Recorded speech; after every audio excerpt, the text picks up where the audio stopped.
20 साल पहले लोगों को लगता था कि बस जो लुक्स तुम्हारे चेंज नहीं हो सकते, भगवान ने जो तुमको जैसा बना के भेज दिया वैसे ही तुम रहोगे। फिर धीरे धीरे लोगों को लगना स्टार्ट हुआ नहीं, सर्जरी जैसी चीज़ होती है, सर्जरी करा के जिसमें करोड़ों रुपए लगेंगे, उसको करा करके तुम अपने लुक्स को इम्प्रूव कर सकते हो। बट आज से 1-2 साल पहले जब चैट टैग लाइमलाइट में आया और उसने कंटेंट बनाना स्टार्ट किया लुक्स मैक्सिंग से रिलेटेड, और सच में उसने काफ़ी लोगों को अच्छा चेंजेस दिलाया, तब से लोगों को लगने लगा कि हाँ, लुक्स को चेंज किया जा सकता है। और अब हर एक सेल्फ इम्प्रूवमेंट का यूट्यूबर लुक्स के बारे में बात कर रहा है, क्योंकि दवा के व्यूज़ पड़ रहे हैं इस टॉपिक से रिलेटेड। तो मैं भी पीछे क्यों रहूँ, मैंने भी कुछ ट्रांसफॉर्मेशन की थी यहाँ से यहाँ तक, तो उससे रिलेटेड मेरे भी जो टॉपिक्स हैं, जो भी मेरे माइंड में आता है, एंड मैं उसको तुम्हारे साथ शेयर करता हूँ। और ये जो मैंने ट्रांसफॉर्मेशन की थी, मैंने पैसे बिल्कुल भी नहीं इन्वेस्ट किए थे, ना तो एक फेस वॉश ख़रीदा, ना तो एक सनस्क्रीन, कुछ भी नहीं। तो उसमें पहला पॉइंट जो आया था वो था कि अल्ट्रा लीन। देखो, जब बात होती है कि तुम्हारे फेस को अच्छा बनाने के लिए, तो फेस में जो अच्छा बनाता है वो होता है उसका बोन स्ट्रक्चर। जैसे यहाँ की बोन और जो भी बोन होता है, जितना तुम्हारा फेस शार्प लगेगा उतना ज़्यादा तुम्हारा फेस देखने में अच्छा होगा। तो इंडिया में सब लोग सोचते हैं कि आप पतला हूँ तो अब कितना पतला हो जाऊँ, लेकिन ये असलियत नहीं है। इंडिया में तुम्हारी बाजुएँ जो हैं भले पतली हैं, पर तुम्हारे पेट में फैट पड़ा है। देखो, फेट पता नहीं दिखाई दे रहा होगा, नहीं, पेट में फैट पड़ा रहता है, तुम्हारे यहाँ गर्दन में ऐसे फैट पड़ा रहता है, चेहरे में फैट पड़ा रहता है। आशीष चंचलानी का तुम अच्छा एग्जांपल ले सकते हो। क्या उस आदमी के पास बोन स्ट्रक्चर नहीं था? बट उसके फैट पड़ा था। ये तुम्हारी बोन काफ़ी अच्छी है, लेकिन इसको पर फैट ने इसको छुपाया हुआ है। जैसे ही तुम फैट को हटाते हो, अल्ट्रा लीन हो जाते हो, तब तुम्हारी बोन स्ट्रक्चर दिखना स्टार्ट होती है। तो मैं भी ऐसे ही किया, मैंने अपने आप को बहुत ज़्यादा ही फोर्स करके अपने फैट को पूरा ही रिमूव कर दिया और फेस काफ़ी ज़्यादा शार्प दिखने लगा, जैसे तुम देख सकते हो। बट ये पॉइंट मैं टीनेजर्स को बिल्कुल भी नहीं कहूँगा। अभी तुम दबा के खाओ, कोई भी कटवट करने की ज़रूरत नहीं है। लेकिन अगर तुम 20 से ऊपर हो तभी करना है तुमको, और 20 से हो तो करना ही चाहिए। लेकिन अगर 18, 19, 15 लोगों को तो भूल के भी नहीं कभी कट करने के बारे में सोचना चाहिए। बाद में जॉ लाइन तुम दिखा लेना। अभी तुम्हारी हाइट वेट बढ़नी है, 50 चीज़ें प्लीज़ मत करना। अगला पॉइंट जो मैंने किया था वो था कि मैंने अपनी स्किन क्वालिटी, देखो तुम किसी मॉडल को देख सकते हो जो फॉरेन में ब्यूटी स्टैंडर्ड होते हैं। देखो, ब्यूटी सेम होती है, बट जो फॉरेन में ज़्यादा चलता है कि शार्प जॉ लाइन होनी चाहिए, हॉलो चिक्स होने चाहिए, एंड ये मैंडिबल मैक्सिला, तुमको पता है मॉडल्स का एक अलग होता है। बट जब तुम बॉलीवुड के लोगों को देखते हो, बॉलीवुड में जो हीरो हैं, शाहरुख खान हो गए, रणवीर कपूर हो गए, अक्षय कुमार हो गए, ऐसे लोग ये अपने हारमोनी पे जाते हैं, एवरेज फेस पे, कि इनका फेस मैक्सिमम लोगों से मिलता रहता है। बट दोनों में एक चीज़ कॉमन क्या होती है, भले एक फेस स्ट्रक्चर पे खेल रहा है अपने और एक अपने हारमोनी पे खेल रहा है, लेकिन दोनों में एक चीज़ कॉमन होती है, वो होती है उनकी क्लियर स्किन। अगर तुम्हारी स्किन क्लियर है तो ट्रस्ट में तुम्हारे लुक्स 10x हो जाते हैं। जैसे मैंने लुक्स को डाउनग्रेड क्या किया, मैंने बस धूप में आना स्टार्ट किया दबा करके, और मेरे लुक्स ख़राब हो गए बिल्कुल। लेकिन जैसे ही मैं कुछ दिन इससे नॉर्मल ब्रेक लेता हूँ, सन में आना कम करता हूँ, मेरे स्किन काफ़ी अच्छी हो जाएगी और लुक्स मेरे काफ़ी अच्छे हो जाएंगे, 10x हो जाएंगे।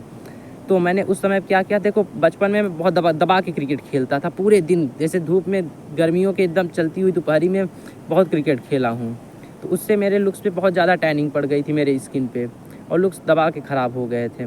बट जैसे ही ये पिछले साल के दिसंबर में मुझको पहला ब्रेकअप हुआ, तो मैं क्रिकेट खेलना भी छोड़ दिया, सब कुछ बंद कर दिया, और बस दिन भर घर में पड़ा रहता था, मूवीज़ देखता था दबा करके। एंड फिर उसके वजह से क्या हुआ, मेरी टैनिंग धीरे धीरे गायब हो गई, और चेहरे में ग्लो नहीं आया, लेकिन टैनिंग गायब हो गई। अब ग्लो कैसे आया? ग्लो आया जब मैंने जिम करना स्टार्ट किया। बेसिकली मैंने बैंग बैंग मूवीज़ देखी और मुझे वहाँ से इंस्पिरेशन आया कि मुझको वही बॉडी बनानी, ऋतिक रोशन जैसे, और मैंने वहाँ से दबा के जिम करना स्टार्ट किया। तो जैसे ही तुम जिम करना स्टार्ट करते हो तो जो पसीना निकलता ही है, बट मेरा पसीना बहुत ज़्यादा निकलता था, क्योंकि मेरे जो घर है वो छत नहीं है, सीमेंट वाला छत नहीं है, टीन का छत है, तो दबा की गर्मी उस पर पड़ती थी। और उस पर मैं जिम कर रहा हूँ, पुशअप्स मार रहा हूँ, और पूरा पसीना पसीना हो रहा है, प्लैंक से बिल्कुल नहा लेता था पसीने से, इतने पसीना हो जाता था। तो जब तुम्हारा पसीना निकलता है, तुम्हारे शरीर के अंदर जितने भी माइक्रो प्लास्टिक्स होते हैं वो निकलते हैं तुम्हारे स्वेट के थ्रू, और तुम्हारा चेहरा धीरे धीरे ग्लो करता है। तुम देखते हो जैसे तुम जिम करके निकलते हो, पुशअप करके निकलते हो, पसीने को ऐसे पोंछते हो टॉवल से, तो तुम्हारा चेहरा ग्लो करता है। यहाँ से मेरा चेहरा थोड़ा थोड़ा ग्लो करना स्टार्ट किया, और मेरा पसीना इतना ज़्यादा बहता था, इसकी वजह से मुझको दबा के पानी भी पीना पड़ा। मैं खूब दबा के, करीब दिन भर में मैं ज़्यादा नहीं तो भी मैं 7-8 लीटर पानी पी जाता था। 7-8 लीटर नहीं, 7-8 बॉटल पी जाता था, उसमें निकाल के 4-5 लीटर पानी ईजिली पी जाता था। तो अगर करना है तो दबा के पानी पियो, मूतते रहो। घर के पास टॉयलेट ही है, कहो दूर तो जाना नहीं 10 किलोमीटर, पीते रहो मूतते रहो, पीते रहो मूतते रहो, पीते रहो मूतते रहो, तुम्हारी स्किन बहुत ही ज़्यादा क्लियर हो जाएगा, तुम्हारा शरीर काफ़ी ज़्यादा टॉक्सिक फ्री हो जाएगा। तो मैंने यहाँ से अपनी ज़्यादा लुक्स को, इसी बात में एक और पॉइंट को ऐड कर सकते हो कि अपने फेस के ऊपर क्लीन शेव भी तुम्हारे स्किन को बहुत बेहतर बनाता है। तुम्हारे देखो इंडिया में मैक्सिमम लड़के मेरे जैसे होते हैं, उनके फेस पे अच्छी दाढ़ी नहीं आती है तो यहाँ पे ऐसे ऐसे यहाँ के बालों जैसे आती है, यहाँ पे कुछ होती है, यहाँ पे कुछ होती है, तो उसको क्लीन शेव कर देते हो तो तुम्हारे चेहरे पे कॉन्ट्रास्ट आता है। यानी कॉन्ट्रास्ट इन द सेंस कि तुम्हारा चेहरा ग्लोइंग ज़्यादा लगता है। जब क्लीन शेव करते हो तो ज़्यादा अच्छा तुम्हारा चेहरा ग्लो करके निकलता है। तो अगर तुम्हारे चेहरे पे अच्छी बियर्ड आती है तो उसको भी मेंटेन करके रखो, एकदम काली काली जब रहेगी तो यहाँ से और यहाँ से कॉन्ट्रास्ट अच्छा मेंटेन करेगी। अगर नहीं है तो इसको क्लीन शेव कर दो, क्योंकि जब क्लीन शेव करोगे तो तुम्हारे बालों से, क्योंकि बाल बड़े रखोगे तो यहाँ से एक अच्छा कॉन्ट्रास्ट आएगा। और यहीं से अच्छा अगला पॉइंट, पुलअप ज़्यादा कर लिया, यहाँ से अगला पॉइंट निकल के आता है कि तुम्हारा बाल देखो, अगर तुम्हारी स्किन अच्छी है तो तुम्हारा बाल जो है वो तुम्हारी स्किन को कॉम्प्लीमेंट देगा और एक अच्छा कॉन्ट्रास्ट बिल्ड करेगा। देखो बालों के बारे में तो तुम आंख मूंद करके अपने बालों को बढ़ने दो, लंबा रखो। मैक्सिमम लोगों के ऊपर लंबे बाल अच्छे लगते हैं, अच्छे इन द सेंस कि ख़राब नहीं लगते। जैसे कि तुम अगर ऐसे बाल कटा लेते हो तो मैक्सिमम लोगों के ऊपर ये ख़राब लगेंगे जिनके बोन स्ट्रक्चर अच्छा नहीं है।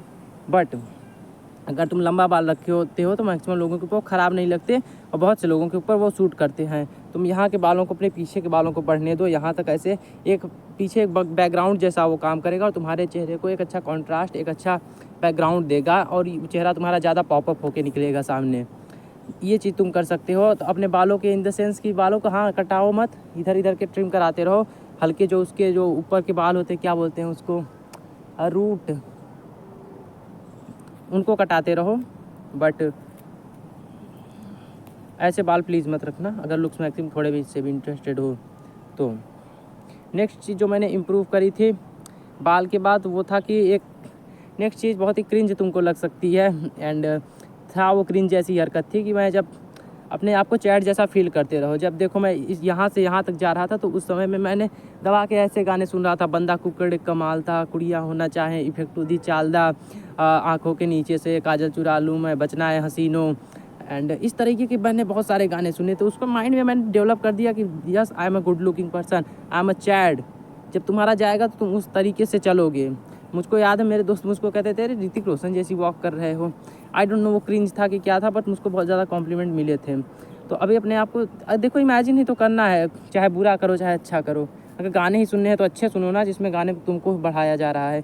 ये क्या सुन रहे हो, तू कुछ नहीं हो हाल फकीरा दा, ओ कबीरा घर आजा, दूधों की रजाई वही ठंडी मलाई वही, क्या है सुनना है तो बढ़िया सुनो, चैट बन जाओ गाने में ही, बचना है हसीनों लो मैं आ गया, दिल को चुरा लूँगा, ऐसे गाने सुनो। ये एक्स्ट्रा क्रिंज टॉपिक है, तुम करना होगा कर लेना, ट्राई तो कर सकते हो। तो ये रही मेरी पूरी जर्नी। इसमें मैंने बिल्कुल भी पैसे इन्वेस्ट नहीं करे अपने लुक्स के ऊपर। अगर इन्वेस्ट किए होते हैं तुम्हारे पास, अगर पैसे हैं इन्वेस्ट करने के लिए तो प्लीज़ दिल खोल के करो। मेरे पास नहीं थे। फेस वॉश, तुम सनस्क्रीन, जितने भी होते हैं, चैट टैग के कोर्स, इन सबको परचेज़ करो। अगर करना है तो बिल्कुल पूरी तरीके से घुस के करके देख लो क्या होता है, लुक्स को ही मैक्सिमाइज़ करके देख लो। मैंने देखा था, ज़्यादा फ़र्क नहीं पड़ा।